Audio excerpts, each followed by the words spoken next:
In my Lego kingdom, an uneasy peace descends upon the land. At the Battle of the Dragon Castle, the factions for good, the Black Falcons, Lions Knights, and their allies, especially the ferocious courage of the Gold Dragons, have repelled the evil Lord Zaktu and his recently resurrected skeleton army and pushed them back to the shadows. Meanwhile, the Forestmen, who sent troops to join the battle, have recalled those troops so that they might work to fortify their positions in the woods. A new treehouse is added, and scouts are positioned along the borders of their territory. In the meantime, Lord Zaktu is arranging a scouting expedition to probe for weaknesses in their enemies, and the first stop will be the Forestmen. Will this uneasy peace hold? When will the next battle of good versus evil occur? The answer lies in the future, and no one can be sure of the outcome. I'm Tom Bray since 1954. You know, this week I did something that was really exciting to me. I've never done this before. I purchased a certified Lego used set. And for those of you who don't know, because I didn't know what it was, a certified set means that a Lego specialist makes sure that all the parts are there and the minifigs and the directions of the original set, so that you know that when you buy something used, the parts are there that you can put it together. And that's not always the case when you buy used from a source that you don't know. So I picked this up at my Bricks and Minifigs store, and what it is this Forestman's treehouse, this classic set, and here it is right here. When you think of Forestman, I think first of this set. It's one of the archetypal Forestman treehouse sets, and a great entryway into the world of the Forestmen, which is one of my favorite factions in Lego Castle and in my Lego Fantasy Castle world. Now, Lego has put out a modern version of this set, and I thought I might compare the two for you and just show them to you side by side, and just give you my thoughts on the assembly of this certified set, this used set, this vintage set, because actually, the process of putting this together was quite a surprise to me.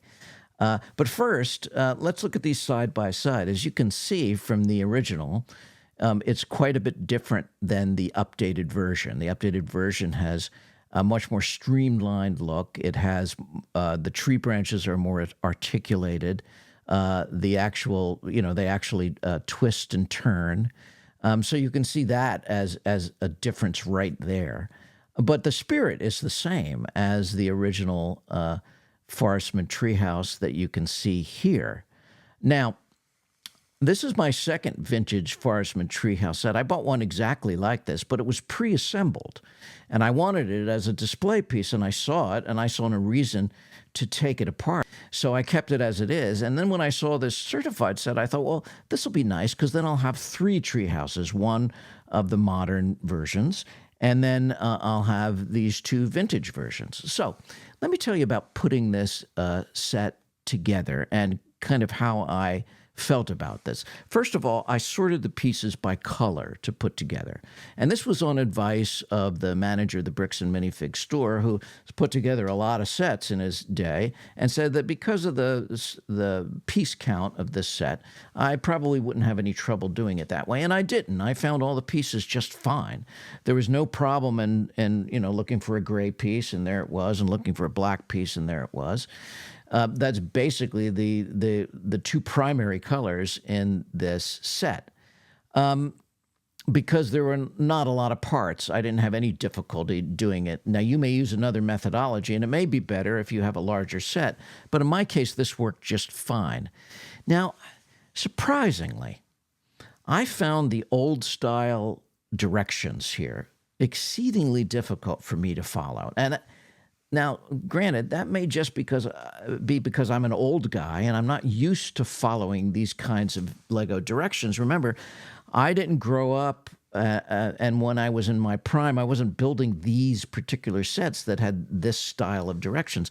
Modern directions are a lot more robust in that there's a lot more information on the page for you as a builder to find the right pieces, to know where they go, or not to mention the 3D version you can use on your iPad or phone, which you can rotate and actually see in 3D where you put the pieces. But in this case, I found that I was lost several times. I had to kind of really think about what I was doing here, which is, of course, good for my brain, so I can't really complain.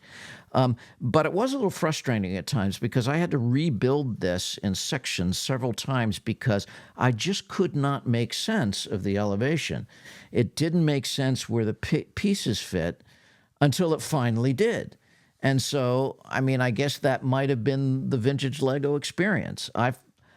Anyway, for me, I find it much easier to put together a modern Lego set than I did to put together this simple vintage set. And as I said, it could be my own lack of experience in using these kinds of directions. And when I say these kinds, I mean this vintage set of directions, which is really in a different style than modern directions are. They're really a lot more sparse than you get with a modern set.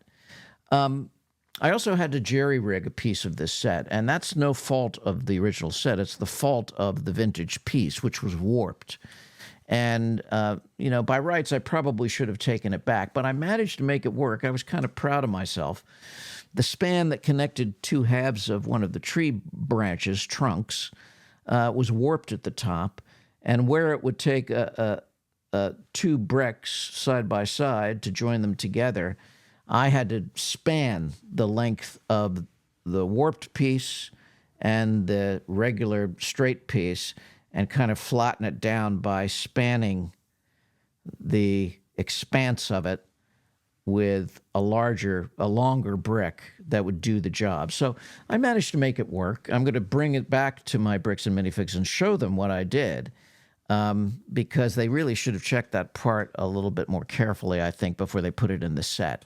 But I love the way it displays, and it was a good exercise in problem solving for me, so I'm really not complaining. And you don't find these sets exactly every day in your neighborhood, so I'm happy to have it. And the bottom line is I am happy by this experience because I love the way the build looks.